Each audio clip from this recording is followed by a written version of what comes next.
ये कहानी मेरे दोस्त फराज के साथ हुई थी और जब उसने मुझे सुनाई तो मेरी रूह कांप गई। फराज एक डिलीवरी बॉय था। रात के करीब 11 बजे उसकी आखिरी डिलीवरी थी।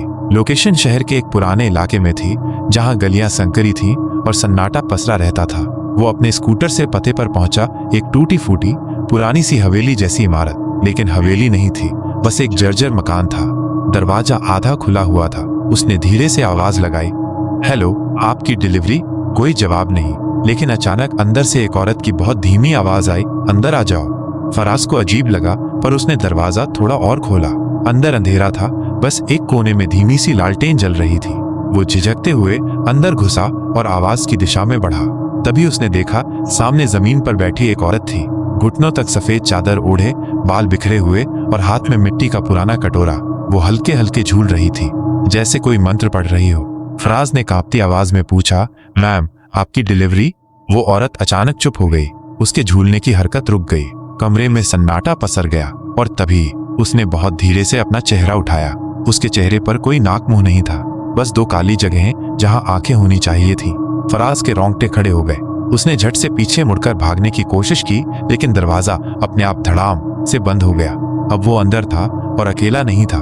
कमरे में अचानक ठंड बढ़ गई। फराज ने देखा दीवारों पर हल्की हल्की परछाइयां हिल रही थीं। कोई उसके चारों ओर फुसफुसा रहा था, पर कोई दिखाई नहीं दे रहा था। तभी वो औरत हंसने लगी, तुम आ गए, अब तुम नहीं जा सकते। और अगले ही पल उसने अपना हाथ हवा में उठाया। फराज का शरीर एक झटके में हवा में उठ गया, जैसे कोई अदृश्य ताकत उसे जकड़े हुए हो। उसकी गर्दन दबने लगी, सांसें तेज हो गईं। उसकी आंखों के सामने अंधेरा छाने लगा।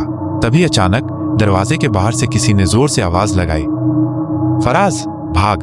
फराज को अपनी ताकत लौटती महसूस हुई। उसने पूरी जान लगाकर खुद को छुड़ाया, दरवाजे की ओर दौड़ा और उसे धक्का दिया। दरवाजा इस बार खुल गया। वो बाहर गिर पड़ा।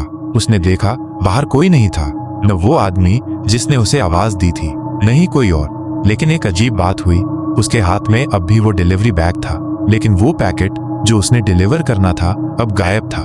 असली झटका तो बाद में लगा। अगले दिन फराज ने उस पते को गूगल मैप्स पर चेक किया और जो उसने देखा उससे उसके पैरों तले जमीन खिसक गई। वो मकान पिछले 15 सालों से वीरान पड़ा था। वहां कोई नहीं रहता था। जो भी वहां गया वो या तो पागल होकर लौटा या फिर कभी लौटा ही नहीं।